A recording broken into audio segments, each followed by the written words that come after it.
Is that a false start? You jumped the gun? Did I jump the gun? Let me try it again. Oh, hey there, everyone. Welcome to First Things First. I'm Jenna Wolf. That's the Hall of Famer Chris Carter. This right here is Nick Wright. We don't jump guns here on FS1. Big show today. Antonio Brown is stirring up new drama with Big Ben. Wait till you hear. Speaking of drama, Magic Johnson had a whole lot to say about the Lakers' mess. But we got to start with the Western Conference Finals because they're over. My buddy just texted me and said, thinking about guns, holler, holler. Holler? Is everybody happy? Another. Warriors trying to finish off the Blazers in Game 4, and they did just that. They trailed by as many as 17 in this one. They came all the way back, and Draymond Green from long did it. Damian Lillard tried from long. He could not. The Warriors are moving on after a sweep of the Western Conference Finals, heading to the NBA Finals for the 5th straight year. Here's Steph Curry after the game. We don't take anything for granted. Every single night, especially when we get to the playoffs, there's a hunger about us, and whether we win or lose, you know, we take pride in how we play. And you know, 5 straight finals and the historic nature of what that is kind of crazy to think about. We want to enjoy it. We know 4 more wins defines your season, winning a championship, so got to stay locked in. All right, there's a lot to get to with this team and how they did it and how they did it without certain people. But let's start, Nick, with you. How incredible is this Warriors run now? 5 straight NBA Finals appearances. Say that again, Jenna. 5 in a row, they got to the NBA Finals.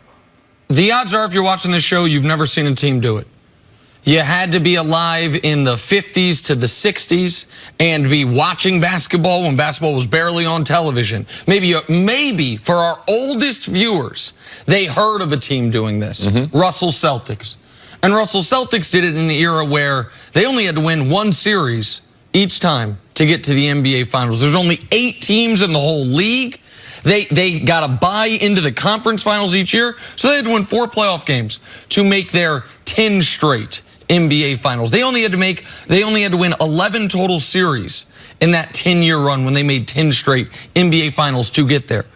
The Warriors, what they're doing here is totally unprecedented. We're numb to it because we expected it from Golden State and because we kept hearing about, over the last decade, LeBron's 8 straight finals as an individual. But that's a different story here. LeBron, as great as he is, I do not believe he would have made 8 straight had he stayed in Miami. That team aged out of it. The wear and tear of 4 straight finals runs was incredibly apparent in that 4th year. And LeBron left to go to Cleveland, start a new streak. We have seen some of the greatest teams ever. The Celtics of the 80s, when Larry Bird won 3 straight NBA MVPs. They made it to 4 straight and then got knocked out in the conference finals, going for their 5th straight. The Lakers, with Magic and Kareem, they made 9 NBA finals. Magic did over his lifetime with the Lakers, 8 of them with Kareem. But they could never make it to more than 4 in a row. They got knocked out in 5 games in the conference finals the year they were going for their 5th in a row. What the Warriors are doing has not been done in modern NBA history, and there's so much noise surrounding them. There's Durant, there's Draymond, the future, Steph, who's the best Warrior. And this series, once they got past Houston, it felt something like a fait accompli, like we knew they were going to beat Portland, that we didn't. Yesterday, I realized we didn't even mention on the show. With a win, the Warriors will do something that has not been done in over 50 years and has never been done in the modern NBA. That's what they did last night. It's really special. And you can go from top to bottom, from the organization. We don't talk about the ownership. We don't talk about their commitment to excellence, which is putting all this talent together. They took a chance with Steph Curry. They had to make a decision on him a number of years ago and decided, yes, we are going to, even though he's got bad ankles, he's undersized, he could be one of the best shooters ever. It wasn't then, we knew. So what they did there, their investment in Steve Kerr. Steve Kerr's battled some health problems. But even last night, it just showed me from top to bottom, they're the best in sports, if not the best that we've ever seen. You talked about the time. Like, I was just barely alive. I can't lie and say I was watching. No, of course. Like, this is not something that you're going to see, and it's special from the top to the bottom. And last night, to me, Steve Kerr just proved to me what a good coach he is, because you can't play basketball like that with the number of reserves that they're playing with and have the type of flow, continuity, everyone knowing what they're supposed to do, unless you are coaching those guys that we have been saying all year. Oh, man, they don't have a bench. Well, their bench is not good as it used to be, because they used to have people like David West, Iguodala coming off the bench, Sean Livingston was younger Leandro then. Barbosa in the beginning. They had a number of guys, but to me, it came all together last night. This 5-year run they've been on is very, very special. I think Steve Kerr is really underrated, and you can see that how he empowers guys to be able to play their role. There wasn't one guy that came off that bench, and they played 11 guys early, that was confused with what they were supposed to do, and they had the skill, the basketball IQ, and the talent to be able to do that.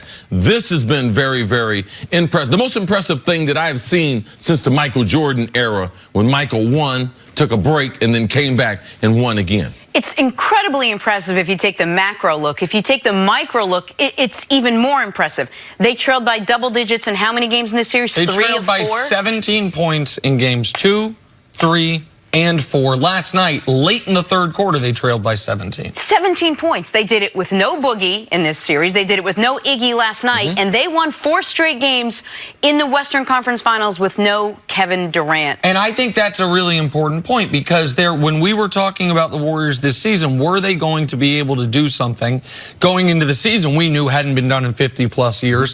What were the possible reasons they wouldn't do it? Well, sometimes teams just get sick of each other. It's what happened to Shaq and Kobe. Got sick of each other. 2 weeks into the season, Draymond and KD are barking at each other on the bench. We saw that potential separation. Would they have enough depth? There were real questions about their bench all year. Boogie goes down in round 1.